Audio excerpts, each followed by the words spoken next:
விமல்குமார். நன்றி விமல்குமார். நண்பர்கள் அனைவருக்கும் என்னுடைய அன்பான பணிவான வணக்கங்களை தெரிவித்துக் கொள்றேன். என் பெயர் ஜான். நான் ஒரு குடிநோயாளி. எல்லாமல்ல இறைவனோட அருளாலையும் தோழமையில இணைந்து செயல்படுவதால் பெற்றுக்கொள்ளக்கூடிய அனுபவம் தெம்பு நம்பிக்கையாலையும் இன்னைக்கு ஒரே ஒரு நாள் நான் குடிக்கல, தெளிவாக மனநிறைவாக அமைதியாக வாழ என்னாலான எல்லா முயற்சிகளையும் செய்து கொண்டிருக்கின்றேன். நண்பர் விமல்குமார் குறிப்பிட்டது போல இந்த கோயம்புத்தூர் ஒருங்கிணைப்பு குழு நடத்தும் இந்த நிகழ்நிலை கூட்டத்துல நாம ஒவ்வொரு 4-9-10 24 hours a day 24 மணி துளிகள் ஒரு நாள் அப்படின்ற புத்தகத்தின் ஒரு பக்கத்தை எடுத்து பார்த்து கலந்து செய்து கூட்டத்தை நடத்தி இருக்கிறோம். அதன்படி இன்றைக்கு ஜனவரி மாதம் 22ஆம் தேதி அந்த புத்தகத்தில் இருக்கக்கூடிய சிந்தனையை வாசித்து விளக்கம் கலந்து இந்த கூட்டத்தை நடத்துவோம். ஸோ ஜனவரி 22ஆம் தேதி அன்னைக்கு கொடுக்கப்பட்டிருக்கிற சிந்தனையை வாசிக்குமாறு நண்பர் விமல்குமார் அவர்களை பணியோடு கேட்டுக்கொள்றேன்.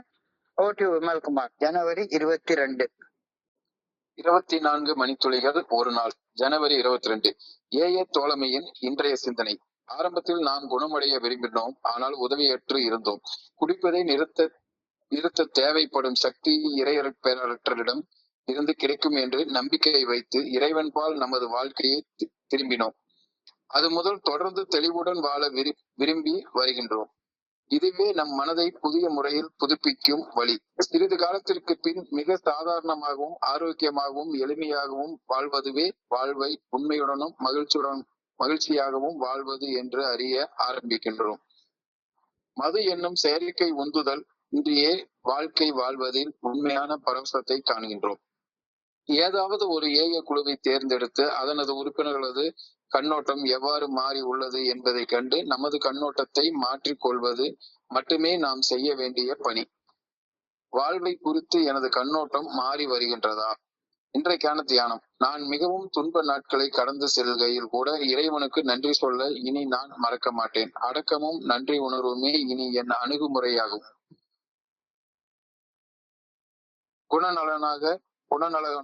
குணநலனாகவும் இருக்கும். தினசரி இறையல் பேராற்றலுக்கு நன்றி கூறும் பழக்கம் எனக்கு மிகவும் அத்தியாவசியமாக தேவைப்படும் ஒன்று. ஒரு நாள் நன்றி கூற நான் மறந்து விட்டாலும் அதை ஞாபகத்திற்கு கொண்டு வந்து அது எனக்கு பழக்கமாகும் வரை திரும்ப திரும்ப நான் அதை செய்ய வேண்டும். ஒரு நல்வாழ்வு வாழ விரும்புவோனுக்கு நன்றியுணர்வு மிக மிக அவசியம். இன்றைக்கான பிரார்த்தனை. நன்றியுணர்வு எனக்கு அடக்கத்தை அளிக்க வேண்டும் என ஆண்டவனை நான் வேண்டுகின்றேன். அடக்கம் எனக்கு மேலும் ஒரு நல்வாழ்வை தர வேண்டும் என பணிவுடன் இறைவனை வேண்டுகின்றேன். சார், நன்றிங்க சார். நன்றி நன்றி நன்றி விமல்குமார். நன்றி விமல்குமார். நண்பர்கள் அனைவருக்கும் மீண்டும் ஒருமுறை என்னுடைய அன்பான பணிவான வணக்கங்களை தெரிவித்துக் கொள்றேன். என் பெயர் ஜான். நான் ஒரு குடிநோயாளி.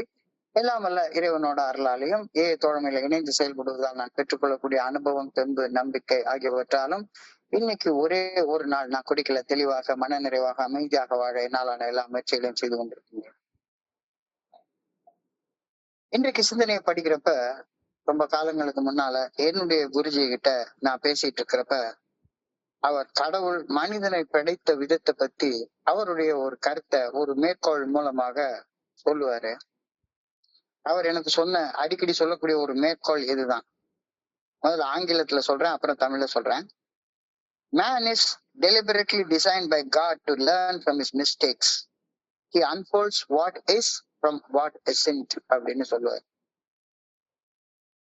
தன்னுடைய சொந்த தவறுகளில் இருந்து பாடம் கற்று அந்த பட்டறிவால் தனது வாழ்க்கையை வடிவமைத்துக் கொள்ளும் வண்ணம் வேண்டுமென்றே இறைவனை அப்படித்தான் ஆண்டவர் படைச்சிருக்கார் அப்படின்னு அந்த மேற்கொள்ள சொல்லுது. எது சரி அப்படின்றத தப்பு செஞ்சுதான் ஒரு மனுஷன் தெரிஞ்சுக்கிறான். He learns what is from what isn't அப்படின்ற அந்த மேற்கோள் ரொம்ப ஆழமாக சிந்திக்க தூண்டக்கூடிய மேற்கோள். Man is deliberately designed by God to learn from his mistakes. He unfolds what is from what isn't. தன்னுடைய சொந்த தவறுகளில் இருந்து பாடம் கற்று அந்த பட்டறிவால் தனது வாழ்க்கையை வடிவமைத்துக் கொள்ள வேண்டும். ஒவ்வொரு மனுஷனும் அதைத்தான் செய்யணும். வேற எங்கேயும் போய் பாடம்லாம் கத்துக்க முடியாது. வாழ்க்கைதான் பள்ளிக்கூடம். அந்த பள்ளிக்கூடத்துல இருந்தா பாடத்தை கத்துக்கிட்டு தன்னுடைய வாழ்க்கையை ஒவ்வொரு மனுஷனும் வடிவமைச்சு கொள்ளணும்.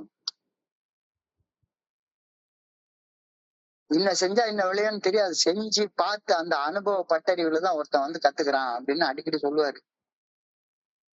எதுக்கு தப்பு செய்யறோம், எதுக்கு தவறு செய்யறோம் அப்படின்னு அறியாமலேயே நாம தவறுகளை செஞ்சிடறோம்.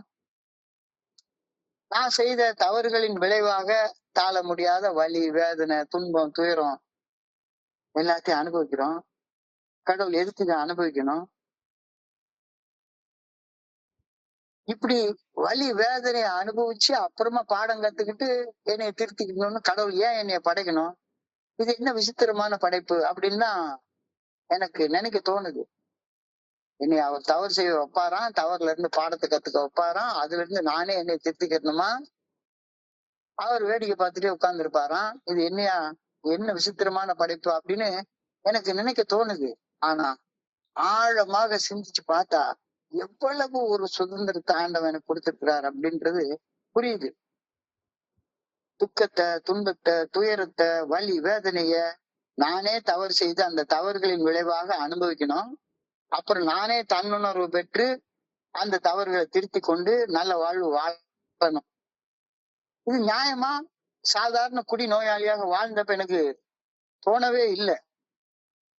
ஆனா என்னை எவ்வளவு சுதந்திரமாக படைச்சிருக்கிறார் அப்படின்னா, தவறு செய்யும் உரிமையை கூட இறையர் பேராட்ல எனக்கு கொடுத்திருக்குது அப்படின்றது புரியுது. I have been given the right to do wrongs. தப்பு செய்யற உரிமையை கூட எனக்கு கொடுத்திருக்கிறார். தவறுகள் செய்து அதனால ஒரு அடிமட்ட நிலையை தொட்டு அந்த தவறுகளில் இருந்து பாடத்தை கத்துக்கிட்டு வாழ்வது வாழ்க்கையின் வடிவமைப்பு. அதுதான் லைஃபுடைய டிசைனே. இறைவன் அவ்வாறு வாழத்தான் மனுஷனை படைச்சு மனுஷ வாழ்க்கையை வடிவமைச்சு வச்சிருக்காரு. இது படைப்புடைய டிசைன். ரொம்ப கலோக்கியலா சொல்லணும்னா, நாங்க கொஞ்ச நாளைக்கு முன்னால ஒரு பாட்டை பார்த்தோம். தப்பான ரூட்டில் சென்று ரைட்டான ரூட்டை கண்டோம். Mistakes are the secret of success. தவறுகள் வெற்றி பாதையில் பயணிப்பதற்கான ரகசியங்கள். புரிஞ்சு கொள்ள ரொம்ப கஷ்டமான ஒரு கருத்து. தவறுகள் சரியான பாதையில பயணிப்பதற்கான ரகசியங்கள். Mistakes are the secret of success அப்படின்றது புரிஞ்சு கொள்ள ரொம்ப கஷ்டமான, தப்பான ரூட்ல போய் ரைட்டான ரூட்டை கண்டுபிடிச்சோம் அப்படின்ற ஒரு கருத்தை சொல்றாங்க. இத ரொம்ப கஷ்டமான ஒரு கோட்டு மூலமா சொல்லியாச்சுது, ஒரு சாதாரண சினிமா பாடல் மூலமாவும் பார்த்தாச்சு. ரெண்டும் ஒரே கருத்து தான் சொல்லுது. பிழை திருத்த சுழற்சி முறை, ட்ரையல் அண்ட் எரர் மெத்தட் அப்படின்னு சொல்லுவாங்க. பிழை திருத்த சுழற்சி முறை. தப்பு செய்யறோம், அனுபவம் கிடைக்குது, ஒரு பாடத்தை கத்துக்கிறோம், தப்ப செய்யாம திருத்திட்டு மறுபடியும் செயல்படுறோம். அந்த செயல்லையும் திரும்ப தப்பு வருது, திருத்திக்கிறோம், திரும்ப திரும்ப தப்ப திருத்திக்கிறோம், முன்னேறோம். இதுதான் பிழை திருத்த சுழற்சி முறை, ட்ரையல் அண்ட் எரர் மெத்தட் அப்படின்னு புரிஞ்சுக்கணும். இப்படித்தான் வாழ்க்கைய வாழணும், செயல்படுத்தணும் அப்படின்னு தெரிஞ்சுக்கிறோம். கடவுளுடைய படைப்பை இப்படித்தான் அப்படின்னு தெரிஞ்சுக்கிறோம். எதுக்கு கடவுள் மனுஷனை படைச்சு கஷ்டப்படுத்தணும்? நேரடியா கஷ்டப்படாம எல்லாரையும் அப்படியே கடவுள் மாதிரியே வாழ வச்சுட்டு படைச்சிட்டு இருக்கலாமே இப்படின்ற ஒரு கேள்வி எனக்கு குடிக்கிற காலத்துல அடிக்கடி வரும். படைப்பின் ரகசியம் புரியாதப்ப நான் அப்படிதான் கேட்டுட்டு இருந்தேன். எதுக்கு கஷ்டப்பட்டு அப்புறம் வாழ கத்துக்கிட்டோம்? why this trial and error? why this பிழை திருத்த சுழற்சி முறை? எதுக்கு? பிழையே செய்யாம என்னைய பாத்துக்கலாம்ல, எதுக்கு என்னைய பிழை செய்ய வைக்கிறாரு? இது எனக்கு அந்த படைப்புடைய டிசைனே புரியல. என் வாழ்க்கையை நானே செதுக்கி என்ன படைச்சுக்கிறணும் அப்படின்னு இறைவன் என்னை படைச்சிருக்கிறார். இது ஒரு மிக உயர்ந்த கருத்து. கண்ணதாசன் இடத்துல எழுதுறாரு, நான் பாமர ஜாதியில் தனி மனிதன், நான் படைப்பதனால் எந்த பேர் இறைவன். என்ன நானே ஒரு புது படைப்பா அன்றாடம் படைச்சுக்கிட்டே இருக்கேன். என் வாழ்க்கையை நானே செதுக்கி செதுக்கி செதுக்கி என்ன படைச்சுக்கணும் அப்படின்னு இறைவன் என்னை படைச்சிருக்கிறாரு. என் வாழ்க்கையில யாரோ ஒருத்தன் சொன்னான், குடிச்சா குடி போதை வாழ்க்கைய அனுபவிக்க நல்லா இருக்கும் அப்படின்னு சொன்னான். என்னுடைய 19வது வயசுல ஒருத்தர் சொன்னான், டீஸ்ட் இருக்கு, அதுல 100 ஐட்டம் சாப்பிடறதுக்கு இருக்குடா, எல்லா ஐட்டத்தையும் சாப்பிடணும் அப்படின்னா வயிறு பத்தாது, கொஞ்சம் குடிச்சா போதும். கொஞ்சோண்டு குடிச்சா போதும். அந்த போதையில எல்லாமே நல்லா இருக்கும். எல்லாமே நல்லா இருக்கும். நல்ல நிறைய சாப்பிடலாம். கூச்சம் இருக்காது. கைய கால ஆட்டி டான்ஸ் ஆடலாம். நான் பாடுனா யாரும் கேட்க மாட்டாங்க. ஆனா போதை வந்துட்டா என்ன பாட்டு வேணாலும் பாடலாம். நல்லா இருக்கும். வாழ்க்கைய அனுபவிக்க குடிபோதை நல்லா இருக்கும் அப்படின்னு சொன்னான். ஆனா எனக்கு அப்ப என்ன தோணுச்சு அந்த 19 வயசுல, போதையில வளர்றவன் எல்லாம் சுகமா இருக்கான். எதுக்கு மன தெளிவோட நிதானமா இருக்கணும்? மன தெளிவோட நிதானமா இருக்கிறவன்லாம் கஷ்டப்படுறான். போதையில வளர்றவன் எல்லாம் நல்லா இருக்கான், சுகமா இருக்கான் அப்படின்னு அந்த நேரத்துல தோணுச்சுது. 19 வயசுல அப்படிதான் தோணுச்சுது. மன தெளிவோட நிதானமா உண்மையா இருக்கிறவன் கஷ்டப்படுறான். மது போதையில உளறிட்டு திரியிறவன் சுகமா சந்தோஷமா இருக்கான் அப்படின்னு தோணுச்சுது. குடிச்சுக்கிட்டே இருந்தேன். குடிச்சு தப்பு தப்பா 1000 லட்சம் தப்பு செஞ்சாச்சு. கடைசியில பார்த்தா நான் செஞ்ச தப்பு எல்லாம் என்னைய அடிமட்ட நிலையில கொண்டாந்து விட்டுருச்சு. அடிமட்ட நிலையில கொண்டாந்து விட்டுருச்சு. ஆரம்பிச்சது எப்ப? குடிச்சிட்டு உளறிட்டு அலைஞ்சா சுகமா இருக்கும்னு நினைச்சிட்டு வந்தேன். ஆனா குடிச்சு செத்து போற அடிமட்ட நிலையில வந்து நிக்கிறேன். இப்ப அந்த நிலையில மன தெளிவோட வாழ்றதுன்றது எனக்கு புரியவே இல்லை. இப்ப ரொம்ப அடிமட்ட நிலையில இருக்கிறப்ப மன தெளிவோட வாழ்றதுதான் சந்தோஷம்னு தெரியுது. ஆனா இப்ப அந்த அடிமட்ட நிலையில இருந்து மேல எழும்பி வர முடியல. இதுதான் இன்னைக்கு நிலை. இந்த நிலையத்தான் இன்னைக்கு சிந்தனையில வார்த்தையா சொல்லியிருக்காங்க. In the beginning, you want to get sober, but you are helpless. அந்த ஒரு தப்பான நிலையில இருந்து குடிக்க ஆரம்பிச்சு மெல்ல மெல்ல மெல்ல மெல்ல கீழே இறங்கி அடிமட்ட நிலையில தொட்டு ராக் பாட்டம் நிலையில நின்னுட்டு இருக்கேன். அந்த இடத்துல இருந்து மேல எழும்பி வர என்னால முடியல. ஹெல்ப்லெஸ். ஏஏ தோழமையோட ஆரம்பத்துல குடி வாழ்க்கையை மறந்துட்டு தெளிவான வாழ்க்கையை வாழ ஆசைப்படுறேன். ஆனா எல்லாமே நீ கீழே பிடிச்சுதான் இழுக்குது. சுத்தமா முடியல. தெளிவான வாழ்க்கை வாழ்றத பத்தி யோசிக்க கூட முடியல. என்னுடைய குருஜி ஒரு விஷயத்த அழுத்தி சொல்லுவாரு. ஏஏ தோழமைக்கு வர்றது புதுசா கத்துக்கிறதுக்கு அப்படிங்கிறத விட பழைய வாழ்க்கைய தப்பா கத்துக்கிட்ட பழைய வாழ்க்கைய மறக்கிறதுக்கு தான் இங்க முக்கியமா வர்றோம். We come to AA fellowship more to unlearn than to learn அப்படிம்பாரு. தப்பான ரூட்ல போய் தப்பு நிறைய தப்பான பாடத்தை கத்து வச்சிருக்கேன். இங்க புதுசா பாடத்தை கத்துக்கிறதுக்கு முன்னால தப்பா கத்து வச்சிருக்கிற பாடத்தை மறக்கணும். தப்பா கத்து வச்சிருக்கிற பாடத்தை மறக்கிறதா இங்க வேலை. லேர்னிங் வெர்சஸ் அன்லேர்னிங் அப்படின்னு சொல்லுவாங்க. புதுசா கத்துக்கிறது, தப்பா கத்துக்கிட்டதை மறக்கிறது. ஒரு பாடம் தப்பா கத்துக்கிட்டோம். அந்த தப்பா கத்துக்கிட்ட பாடத்தை மறந்தா தானே புதுசா கத்துக்க முடியும். இல்லாட்டி எப்படி புதுசா கத்துக்க முடியும்? புதுசா கத்துறது கல்வி என்றால் தவறாக கத்ததை மறந்துக்கிறதும் கல்விதானே. ரெண்டும் ஒரு நாணயத்தின் 2 பக்கம் தான். ரெண்டுமே ஒரு காயினுடைய 2 பக்கம் தான். Learning and unlearning are 2 sides of the same coin. Represents conditions, adaptation and growth. தொடர்ந்து முன்னேற்ற பாதையில வளரணும்னா ஃபர்ஸ்ட் தப்பா கத்துக்கிட்டதை மறக்கணும். அப்புறம் தான் புதுசா கத்துக்க முடியும். என்னுடைய குருஜி ஒரு கதையை சொல்லுவாரு. ஒரு ஜென் துறவியோடைய கதைய. ஒரு ஜென் துறவிய ஒருத்தன் போய் அவர்கிட்ட கேட்டானா. உடனே அவன் வந்து எனக்கு மெடிடேஷன் கத்து கொடுங்க அப்படின்னாங்க. உடனே அவர் வந்து மெடிடேஷன்னா என்னன்னு சொல்லப்பா அப்படின்னு சொல்லி கேட்டாராம். அவர் பாட்டு அமைதியா உட்கார்ந்து இருந்தாரு அந்த துறவி. இவங்கிட்ட மெடிடேஷன்னா என்னன்னு கேட்டேன். உடனே பேச ஆரம்பிச்சவன் வாயை திறந்த மூட தெரியல. அவன் பாட்டுக்கு மெடிடேஷனா அதாக்கும் இதாக்கும் அப்படியாக்கும் இப்படியாக்கும் சொல்லிக்கிட்டே இருக்கிறான். அந்த துறவி கேட்டுட்டே இருந்தாராம். சரி கேட்டுட்டே இருந்துட்டு கொஞ்ச நேரம் நம்ம ஒரு டீ சாப்பிட்டே பேசுவோமே அப்படின்னு சொல்லிட்டு 2 கப்பை எடுத்து பக்கத்துல இருந்த டீ எடுத்து அதுல ஊத்த ஆரம்பிச்சாராம். கப்பு நிறைஞ்சு போச்சு. நிறைஞ்சு போனதுக்கு அப்புறமாவும் திரும்ப ஊத்திக்கிட்டே இருந்தாராம். கப்பு நிறைஞ்சு வெளியே வலிஞ்சு போயிட்டே இருக்கு. உடனே அந்த மெடிடேஷன்னா என்னன்னு கத்துக்க வந்த அந்த ஆள் வந்து கேட்டானா, என்னையா இப்படி பண்ணிட்டு இருக்கீங்க? அதான் நிறைஞ்சு போச்சே, வெளிய சிந்துற அளவுக்கு நீங்க ஊத்திட்டே இருக்கீங்க அப்படின்னு உடனே அந்த துறவி சொன்னாராம், you cannot fill a cup when it is already full. You cannot fill a cup when it is already full. ஏற்கனவே நிறைஞ்சிருக்கிற ஒரு கப்புல இன்னும் கொஞ்சத்தை ஊத்துனா அத வெளியே தானே போயிட்டே இருக்கும். You cannot fill a cup when it is already full. You fill with new things. The cup must be emptied first. முதல்ல மனசை வெறுமையாக்கணும். அப்புறம் தானே புதுசு தப்பா கத்து வச்சிருக்க.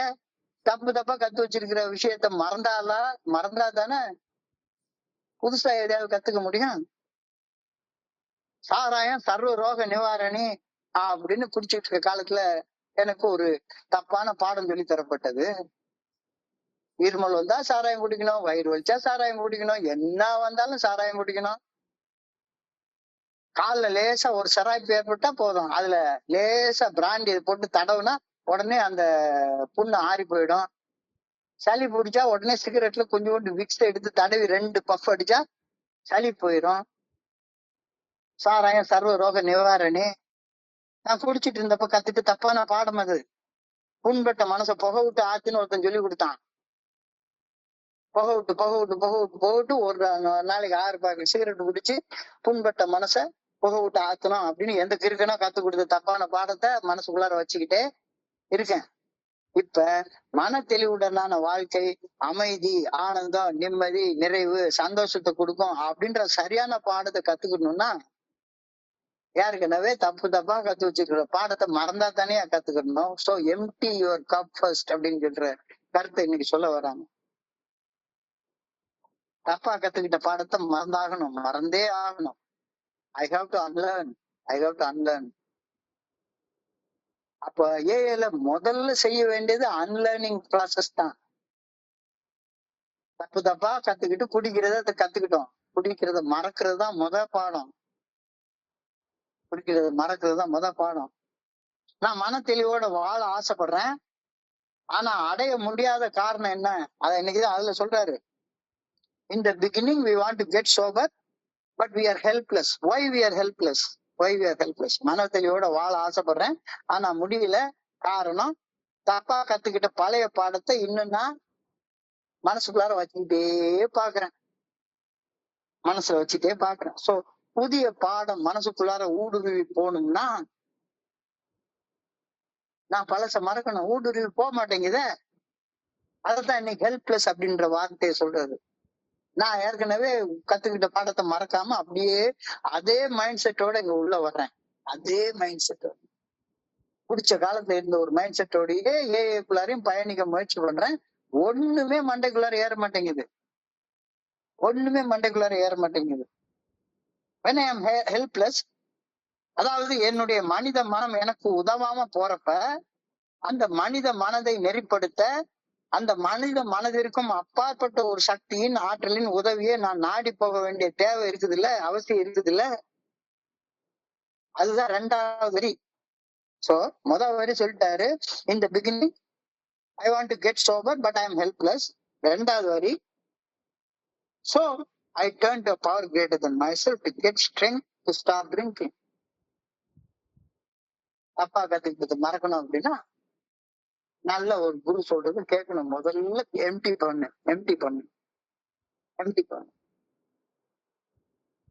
ரொம்ப சிம்பிளா சொல்றாங்க. என்னால பழைய பாடத்தை மறக்க முடியல. அங்கதான் பிரச்சனையே வருது. எப்படி மறக்கிறது? நெஞ்சம் மறப்பதில்லை, அது நினைவை இழப்பதில்லை அப்படின்னு அது மறக்கவே மாட்டேங்குது. பழைய பாடம் அப்படியே கல்லுல பிடிச்சி எடுத்து எழுத்து மாதிரி உள்ள உட்கார்ந்து இருக்கு.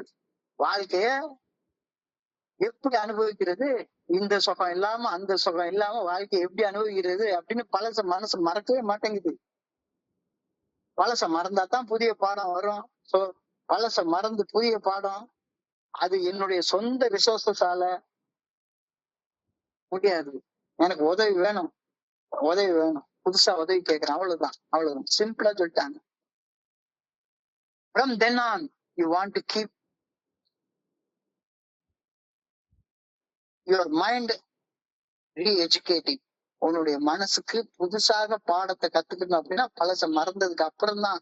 என்னைக்கு நான் வந்து ஐயோ என்னால முடியல அப்படின்னு சொன்ன உடனேயே கப்பை எம்டி பண்ண உடனேயே என்னுடைய மைண்ட் ரீ எஜுகேட் பண்ண ஆரம்பிக்குது. எப்ப என்னால முடியல அப்படின்னு உதவி கேட்டனும் அப்பல இருந்து பழைய பாடம் மறக்க ஆரம்பிக்குது, புதிய பாடம் உள்ள போக ஆரம்பிக்குது.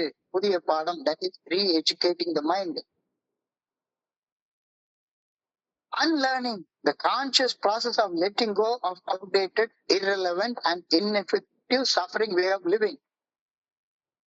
ஒரு வாழ்க்கை முறை 20 வருஷமா நான் வாழ்ந்துட்டேன். 19 வயசுல இருந்து 39 வயசு வரைக்கும் கான்சியஸா தான் வாழ்ந்தேன், குடிச்சேன், எல்லாம் பண்ணேன். அது வந்து என்னை எந்த இடத்துல கொண்டாந்து விட்டுச்சுது? சாவர லெவல்ல கொண்டாந்து விட்டுருச்சுது. So it is an outdated, irrelevant and ineffective suffering way of life. இது எனக்கு துன்பத்தை தவிர வேற எதையுமே தரல. 20 வருஷம் பழச அப்படி செஞ்சு செஞ்சு செஞ்சு முட்டி மோதி என்னால முடிஞ்ச மட்டும் போராடி பார்த்தேன். கம்ப்ளீட்லி இன்எஃபெக்டிவ் வே ஆஃப் லிவிங்ன்றது புரிஞ்சு போச்சு. சோ அதை நான் மறக்கணும். ஏன் மறக்கணும்? Why unlearn? To create space for new learning and to overcome suffering. அதானே, ரொம்ப எளிமையா யோசிச்சு பார்ப்போம். பழச எதுக்கு மறக்கணும்? அது வந்து அவுடேட்டட், எனக்கு துன்பத்தையும் வலியையும் வேதனையும் குடிச்சுது. சோ புதுசு உள்ள போகணும்னா பழசு போகணும். பழைய வாழ்க்கையை விடாமல் பிடித்து கொண்டிருந்த முயன்றும் விளைவு ஒண்ணுமே இல்லை. So we ask his protection and care with complete abandon. Big புக்ல எழுதப்பட்ட வார்த்தைகள், with complete abandon. சோ குடி வாழ்க்கையில அடிமட்டத்தை நான் தொட்டுட்டேன். அடிமட்டத்துக்கு என்னால் கொண்டு வந்து விட்டுருச்சு குடி வாழ்க்கை. வலி வேதனை தாங்க முடியல. சோ அந்த குடி வாழ்க்கையை நான் மறக்கணும், மறந்தே ஆகணும். அப்பதான் நிம்மதியான ஒரு வாழ்க்கை வாழ கத்துக்க முடியும். தப்பா கத்துட்டோம், லேர்னிங் ராங் லெசன். தப்பா கத்துட்டது மறக்கிறோம், unlearning what you have learnt. தப்பா கத்துட்ட பாடத்தை மறக்கிறோம், இப்ப புதுசா கத்துக்கிறோம். ரீஎஜுகேட்டிங் த மைண்ட். சோ இந்த 3 process, unlearning, reeducating the mind. First தப்பா கத்துக்கிட்ட பாடம்ன்றத ஒத்துக்கிட்டோம், அது learning. we have learned a wrong lesson முதல்ல. அந்த ராங் லெசனை அன்லேர்ன் பண்ணணும், மறக்கணும், அது ரெண்டாவது. அதுக்கப்புறம் ரீலேர்ன் பண்ணணும், ரீஎஜுகேட் பண்ணணும். ஸோ இதுக்கு adapting, overcoming limitations and கண்டிஷன்ஸை இம்ப்ரூவ் பண்றது. பழையதை கத்துட்டு பழையன கழித்து புதியன புகுதல், அது இயற்கையோட விதி. தொல்காப்பியத்துல அழகா எழுதுறாரு. போகி பண்டிகையில நம்ம ஒவ்வொரு வருஷமும் அதுதான் செய்யறோம். பழையன கழிதலும் புதியன புகுதலும் வடுவல்ல கால வகையினானே. ஒவ்வொரு தடவையும் பழச கழிச்சுட்டு புதுச புகுத்தி, அதுதான் வாழ்ற முறை அப்படின்ற கருத்தை இங்க சொல்றாங்க. அப்ப எது எது என்னைய கஷ்டப்படுத்துதோ அது பழசு. அந்த பழச தடை செய்யணும், பழச கடந்து வரணும். Overcoming limitations. அதுக்கப்புறமா தொடர்ச்சியான முன்னேற்றம், கண்டினியூஸ் இம்ப்ரூவ்மெண்ட். ஸோ நாம வந்து adaptation, overcoming limitations, continuous improvement, இது நம்ம தோல் மேல பார்க்கக்கூடிய அந்த வாழ்க்கை முறை. After a while, you get so that you enjoy simple, healthy, normal way of living. இது வந்து அடுத்த வரி. ஒவ்வொரு வரியா எவ்வளவு ஆழமான அர்த்தத்தோட எழுதியிருக்கிற. ஏல வந்து கொஞ்ச நாள் வந்ததுக்கு அப்புறமா ஆஃப்டர் அ வைல் என்ன நடக்குது? ஏல கொஞ்சம் கொஞ்சமா வர்றோம். புதுசா நம்ம வந்து இங்க பெரிய உபநிஷதங்கள் எல்லாம் கத்துக்கிறவே இல்லை, மனப்பாடம் பண்ணுன்னு சொல்லவே இல்லை. இந்த ட்ரீட்மெண்ட் சென்டர்ல ஒருத்தர் சொன்னாரு, 12 வழிமுறையும் மேல இருந்து கீழே வரைக்கும் மனப்பாடமா சொன்னாதான் அவனுக்கு சோறு அப்படின்னாராம். ஒரு உட்காந்து மேல இருந்து கீழே வரைக்கும் மனப்பாடமா சொல்றான், சோறு கிடைக்குது. என்னதான் பண்ணாலும் விட்டு வெளியே வந்தோடனே போய் குடிக்கிறான். ஆனா என்ன நடக்குது? After a while you get so that you enjoy simple, healthy, normal way of living. இயற்கையா நடந்துட்டு போகுது. நல்லா யோசிச்சு பார்ப்போமே. மது குடிக்கிறத முதல்ல பிடிக்கவே இல்ல. மது குடிக்க எனக்கு பிடிக்கவே இல்ல. கசப்பா இருக்கு. இது என்னடா இத போய் மூக்க பிடிச்சிட்டு குடிக்க வேண்டியிருக்கே. கஷ்டப்பட்டு குடிச்சு குடிச்சு குடிச்சு குடிச்சு குடிக்கிறத பழகிக்கிட்டோம், கத்துக்கிட்டோம். தப்பான பாடம். செயற்கையான போதையாக, செயற்கையான போதை இயற்கையாக அந்த நேரத்துல தோணுச்சு. இயற்கையான இன்பமாக தோணுச்சு.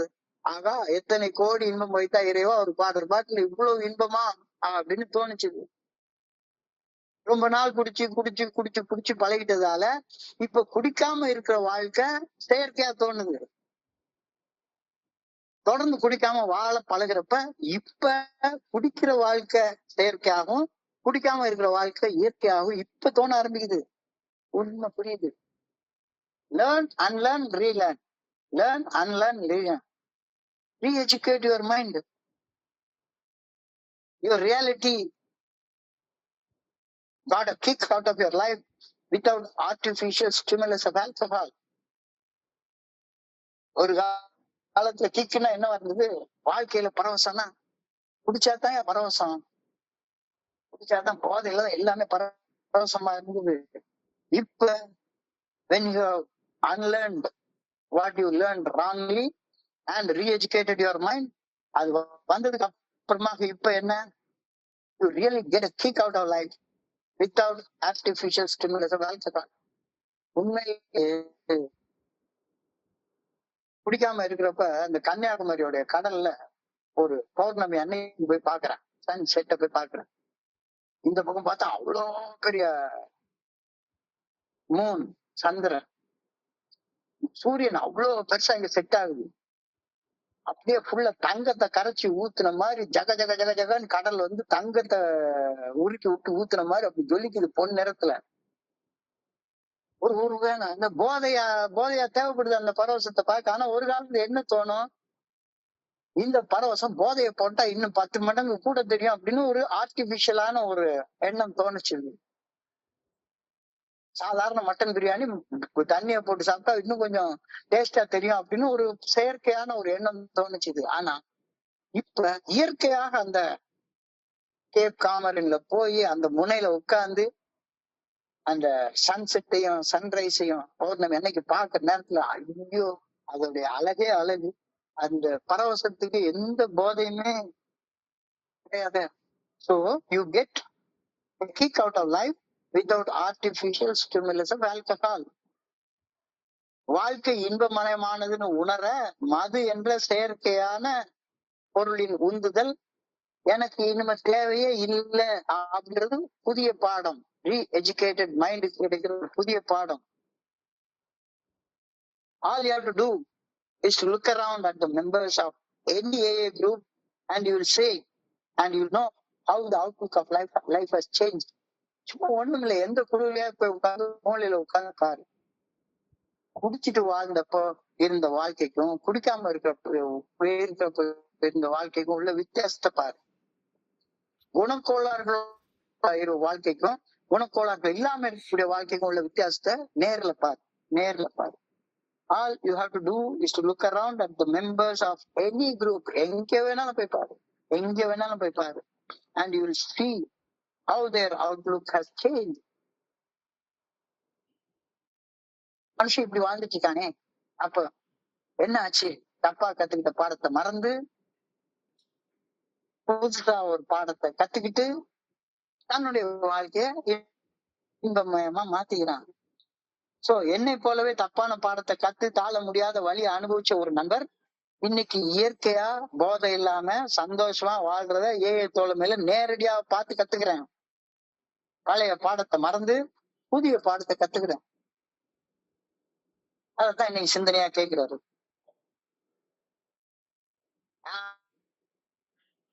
Relearning, unlearning and relearning. தப்பா கத்துக்கிட்ட பாடத்தை மறந்துட்டு புதுசா கத்துக்கிறேனா? இதுதான் சிந்தனை.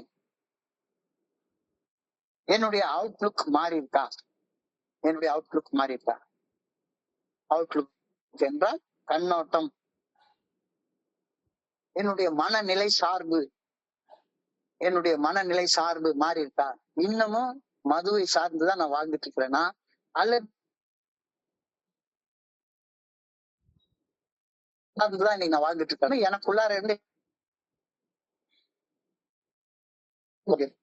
I re-educated my mind. ரொம்ப ஒரு எளிமையான, அழகான, ஆழமான சிந்தனை. அதை தொடர்ந்து ஒரு தியானம் இன்னைக்கு கொடுத்துருக்காங்க.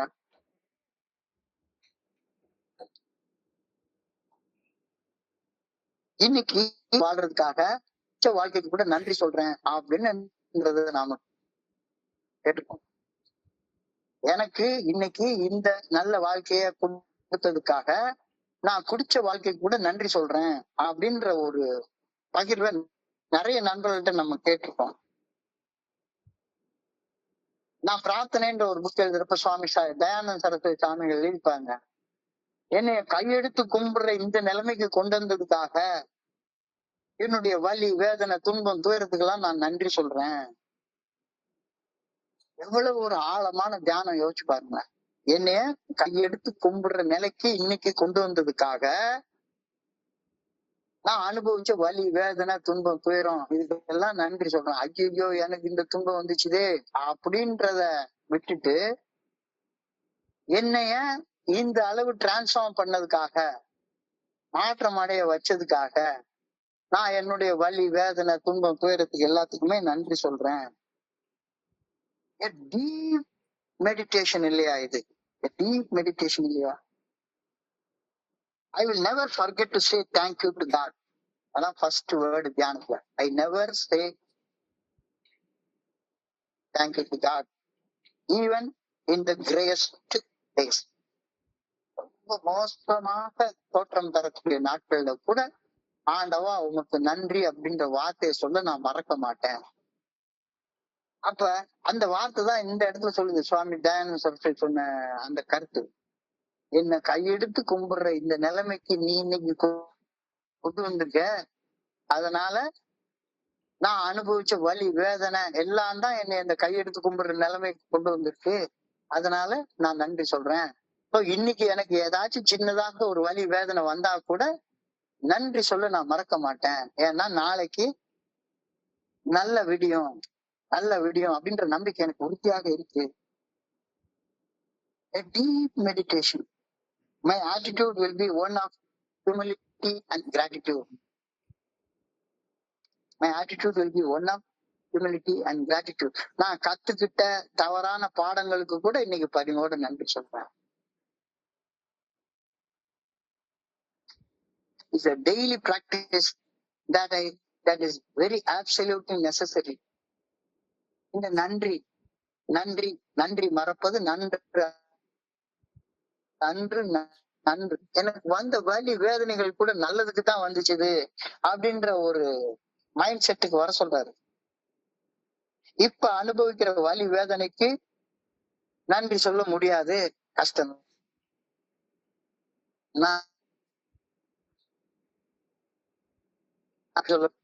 நன்றி உணர்வு என்னுடைய ரத்தத்துல, என்னுடைய பிளட்ல ஊறி போற வரைக்கும் நன்றி சொல்லிட்டே இரு. If the day is not our day of thankfulness, practice gratitude, repeat it until it becomes so. Gratitude அது ரொம்ப அவசியமான தேவை. அப்ப நான் தப்பா கத்துக்கிட்ட பாடம், ரைட்டா கத்துக்கிட்ட பாடம், இதெல்லாம் வாழ்க்கையில அப்படியே அது உருண்டுட்டே வருது. தப்பான ரூட்ல போறோம், ரைட்டான ரூட்டுக்கு வரோம், ரைட்டான ரூட்லயும் மறுபடியும் தப்பு செய்யறோம், திரும்ப போறோம். இப்படி அது வந்து it is a refining process.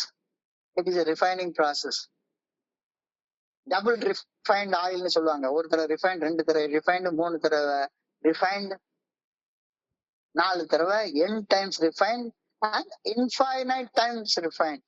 So infinite times refined ஆன யுக புருஷர்கள் இறை நிலையை அடையறாங்க. அப்ப அது வரைக்கும் நீ நன்றி சொல்லிட்டே இரு. Gratitude is the necessity for those who seek to live a better life. உனக்கு ஒரு பெட்டரான வாழ்க்கை வாழணும் அப்படின்னா நன்றி உணர்வு உன்னுடைய ரத்தத்தோட கலக்கணும். ஐயோ எனக்கு பிடிச்சது நடக்கல, நன்றி சொல்ல மாட்டேன். எனக்கு பிடிச்சது நடந்தது, நன்றி சொல்லுவேன். நான் 1 கோடி ரூபாய் கேட்டேன், எனக்கு 1 கோடி ரூபாய் கிடைச்சது, நன்றி சொன்னேன். 1 கோடி ரூபாய் கேட்டேன், கிடைக்கல, நன்றி சொல்ல மாட்டேன். எனக்கு நான் நினைக்காதபடி எனக்கு வயிறு வலிக்க ஆரம்பிச்சிருச்சுது, எனக்கு அது வர ஆரம்பிச்சது, அந்த நோய் வந்துருச்சு, இந்த நோய் வந்துருச்சுது, என் பொண்டாட்டி யாரு கூடயோ ஓடி போயிட்டா, நன்றி சொல்ல மாட்டேன், நான் நினைச்ச மாதிரி வாழ்க்கையை நான் if the day is not one of thankfulness, practice gratitude till the day becomes good. And gratitude is a necessity for those who seek to live a better life. எவ்வளவு அழகான ஒரு கருத்து சொல்லி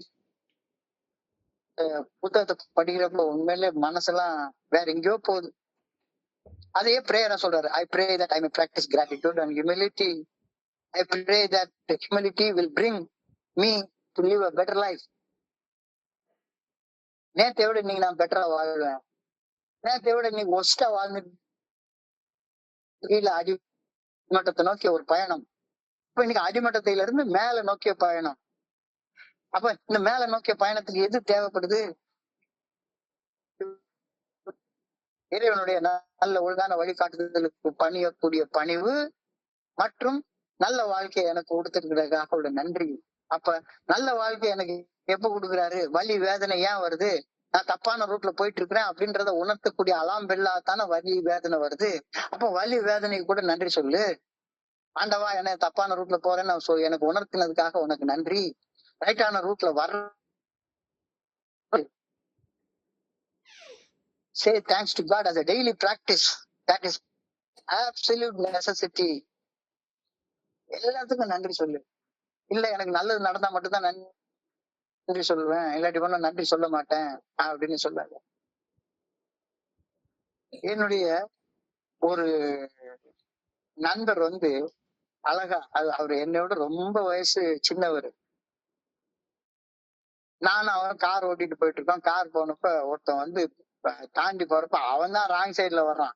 ராங் சைட்ல பட்டால்னு சத்தம் போட்டு போறான், ஒரு கெட்ட வார்த்தையை சொல்லி திட்டிட்டு போறான். நார்மலாக குடி நோயாளிகளாகிய நமக்கு கோபம் வரும். ஆனா இந்த நண்பர் அப்படியே ஒரு மெக்கானிக்கலா ஒரு ரோபோ மாதிரி சொன்னாரு. அவன் திட்டுனா, ஒரு கெட்ட வார்த்தை, பயங்கரமான மோசமான கெட்ட வார்த்தையை சொல்லி திட்டுறான். தேங்க்யூ நண்பா அப்படின்னாரு. அவன் பாட்டு போயிட்டான். அதாவது அந்த ஆட்டிடியூட் பாருங்க. என்ன நடந்தாலும் நன்றி சொல்றேன், என்னுடைய வலி வேதனைக்கு கூட நன்றி சொல்றது. நல்லது நடந்தா மட்டும் நன்றி இல்ல, எல்லாத்துக்கும். I pray that I may practice gratitude and humility till it becomes a practice. இது ரொம்ப ஒரு பெரிய சிந்தனை. இன்னைக்கு சுருக்கமாக பார்த்தா, இன்னைக்கோட சிந்தனை, வாழ்க்கை தவறுகள்ல இருந்து பாடத்தை கத்துக்கொண்டு திருத்தி வாழ்வதற்காக படைக்கப்பட்டது. நிச்சயமாக நம்ம எல்லாருமே தப்பு செய்து தப்புல இருந்து பாடத்தை கத்துக்கிட்டு அந்த பாடத்தை வச்சு வாழ்க்கையை வடிவமைச்சு மேம்படுத்தி வாழ்றதுக்காகத்தான் படைக்கவே பட்டிருக்கோம். அந்த தவறுகளின் விளைவாக அனுபவ பாடத்தை கத்துக்கிட்டு அந்த அனுபவ பாடத்துல இருந்து வாழ்க்கையை மேம்படுத்தி வாழ்றதுக்காகத்தான் கத்துட்டு இருக்கோம். எஸ், இது பெரிய லெவல்ல சொன்னா, பிலசாபிக்கலா சொன்னா, man is deliberately designed by God to learn from his mistakes. He unfolds what is from what isn't. ரொம்ப பிலசாபிக்கலா சொல்லலாம். ரொம்ப கலோக்கியலா சொல்லணும்னா, தப்பான சென்று ரைட்டான ரூட்டை கரெக்ஷன்ஸ். இது கலோக்கியலா சொல்லக்கூடிய வார்த்தை. எப்படி வேணாலும் எடுத்துங்க, அர்த்தம் என்னமோ ஒண்ணுதான். எப்படி சொன்னாலும் அர்த்தம் என்னமோ ஒண்ணுதான். ஸோ அப்ப வாழ்க்கையில நான் எதை கத்துக்கிறேன்? முதல்ல தப்பதான் கத்துக்கிட்டேன். ரொம்ப நாள் கத்துக்கிட்டேன். தப்பதான் ரைட்டுன்னு நினைச்சிட்டு இருந்தேன். செயற்கையாகத்தான் இன்பம் வருதுன்னு நினைச்சிட்டு இருந்தேன். அது இயற்கையாது கிடையாது. என்னுடைய வாழ்க்கையில செயற்கையாக நான் இன்பத்தை உருவாக்கணும் அப்படின்றதுக்காக தான் மது பின்னால பணத்து பின்னால ஓடி ஓடி ஓடி ஓடி எவ்வளவுதான் புரிஞ்சுது. தப்பா பாடத்தை கத்துட்டு இருக்கேன். சோ முதல்ல தப்பான பாடத்தை கத்துக்கிட்டு இருந்தேன். இப்ப I re-educate myself. I relearn. புதிய பாடத்தை கத்துக்கிறேன். மனசு எம்டி ஆனாதான் புதுசு உள்ள போகும். பழைய கருத்துக்களை விடாமல் பிடித்து கொண்டிருந்தால் புதிய கருத்து உள்ள போகாது. நிச்சயமாக சாராயம் சர்வரோக நிவாரணின்னு தப்பா நினைச்சிட்டு இருக்கிற வரைக்கும் வெளியே வரவே முடியாது. அப்ப பழைய வாழ்க்கை என்னைய புடிச்சு போட்டு வச்சிருந்து வெளியே வர முடியாம கத்து எழுதிட்டுனா அப்போ உனக்கு வேணும் அப்படின்னு சொன்னா அந்த புதிய வாழ்க்கைக்கான நல்ல ஒழுங்கான வழிகாட்டுதல கேளு. Ask for the good orderly direction of God. அப்ப இந்த அன்லேர்னிங் ப்ராசஸ் வந்து கம்ப்ளீட் ஆகும், ரீலேர்னிங் ப்ராசஸ் உருவாகும்.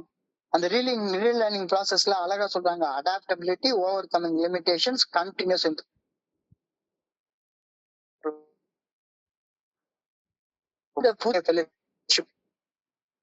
உள்ள வாழ்க்கை, ஓவர் கம் லிமிடேஷன்ஸ். என்னென்ன விஷயங்கள் தடையாக வருதோ அந்த தொடர்ந்து வாழ்க்கையில உன்னுடைய முன்னேற்றத்தை தடை பண்ணாம இருக்கட்டும். கொஞ்ச காலம் ஆனதுக்கு அப்புறமா after a while you get so that you enjoy simple, healthy, normal way of living. ரொம்ப பெரிய எஃபர்ட்லாம் ஒண்ணுமே இல்லை. learn, unlearn, relearn, learn, unlearn, relearn. You really get a kick out of life without artificial stimulus of alcohol. ஈஸியா கிடைக்குது, ஈஸியா கிடைக்குது. சிந்தனை, am I unlearning and relearning? இதான் இன்னைக்கு சிந்தனை. Has my outlook changed? கண்ணோட்டம், கண்ணோட்டம். வாழ்க்கையை பார்க்கக்கூடிய என்னுடைய மனநிலை சார்பு, என்னுடைய மனநிலை சார்பு இன்னமும் பொருள்கள் மேல இருக்கா அல்லது அருவமாக எனக்குள்ளார இருந்து நிகழ்க்கக்கூடிய இறைவன் மேல இருக்கா? சின்ன கேள்வி. அதான் அவுட்லுக், மனநிலை சார்பு. எதை சார்ந்து? தியானம் தான் ரொம்ப ரொம்ப ரொம்ப ரொம்ப இம்பார்ட்டன்ட் ஆனது. இன்னைக்கு இவ்வளவு நல்ல வாழ்க்கை வாழ்றதுக்கு நான் குடிச்ச வாழ்க்கைக்கு நன்றி சொல்றேன். என்னைய கையெடுத்து கும்பிடுற நிலைக்கு கொண்டு வந்ததுக்கு நான் பட்ட கஷ்டத்துக்கு, வலி, வேதனைக்கு நன்றி சொல்றேன். I will never forget to say thank you to God even in the greyest days. மிக மிக ஆழமான தியானம். My attitude will be one of humility and gratitude. நான் கத்துட்ட தவறான பாடங்களுக்கு கூட இன்னைக்கு நான் நன்றி சொல்றேன். Saying thanks to God is a daily practice that is absolutely necessary. இப்ப அனுபவிக்கிற வலி வேதனைக்கு கூட நன்றி சொல்றேன். எப்படிப்பா வலி வேதனைக்கு நன்றி சொல்ல முடியும்? முடியல. ஆனாலும் நன்றி உணர்வு என்னுடைய ரத்தத்துல கலக்கிற வரைக்கும் நன்றி சொல்லிட்டே இருப்பேன். If the day is not of thankfulness, practice saying thank you, repeat it until it becomes a grateful day. Gratitude is a necessity for those who seek to live a better life. I pray, I practice humility and gratitude. அது இதெல்லாம் ஒரு குடிகாரன் சிந்திக்கிற சிந்தனையாங்க. இதெல்லாம் குடிகாரன், ஒரு குடி நோயாளி, வீணா கிடக்குறவன் எனக்கு உட்கார்ந்து, நான் நிறைய மீட்டிங்ல உட்கார்ந்து சும்மா உட்கார்ந்து விழுந்தேன், எழுந்திருச்சேன், கஷ்டப்பட்டேன், பொண்டாட்டி அடிச்சேன், போனேன், பொண்டாட்டி என்னை விட்டு ஓடி போயிட்டேன், நான் பொண்டாட்டி விட்டு ஓடி போய் அவன்கிட்ட போனேன், இவன்கிட்ட போனேன், அதை பண்ணேன், இதை பண்ணேன் அப்படின்ற அந்த பகிர்வுகளுக்கு நடுவுல இங்க இப்படி ஒரு பகிர்வும் கொடுக்கப்பட்டிருக்கு. Unlearn, relearn, unlearn, relearn. உண்மையிலேயே I feel very much grateful for this group. இங்க வரக்கூடிய ஒவ்வொரு மக்களுக்கும் கை கும்பிட்டு நன்றி சொல்லிக்கிறேன். ஏன்னா ஒவ்வொரு நாள் ராத்திரி இந்த மாதிரியான சிந்தனைக்கு எங்களை ஆழமாக கொண்டு போறதுக்கு நீங்க தான் உதவி செய்றீங்க. ஸோ உங்களுக்கு எல்லாம் ஒரு பெரிய தேங்க்யூ, ஒரு பெரிய தேங்க்யூ. இன்றைய சிந்தனையை படிக்கிறப்ப என் மனதை கடந்துட்ட சிந்தனைகள் உங்களோட பகிர்ந்து கொள்ள இந்த நல்ல வாய்ப்பு உருவாக்கி கொடுத்து இந்த குழுவிற்கு என்னுடைய மிக பணிவான நன்றிகள். இதுவரைக்கும் பொறுமையாக கேட்ட ஒவ்வொரு நண்பருக்கும் என்னுடைய பணிவான நன்றிகள். இந்த இரவு பொழுது நண்பர்களுக்கு இனிமையான இரவாக அமைய இரவனை நான் பணிவோட வேண்டிக் கொள்கின்றேன். நன்றி, நன்றி, நன்றி, நன்றி, நன்றி, நன்றி. வாழ்க வையகம், வாழ்க வளமுடன். ஓ டி உமல்குமார். Thank you very much, thank you very much.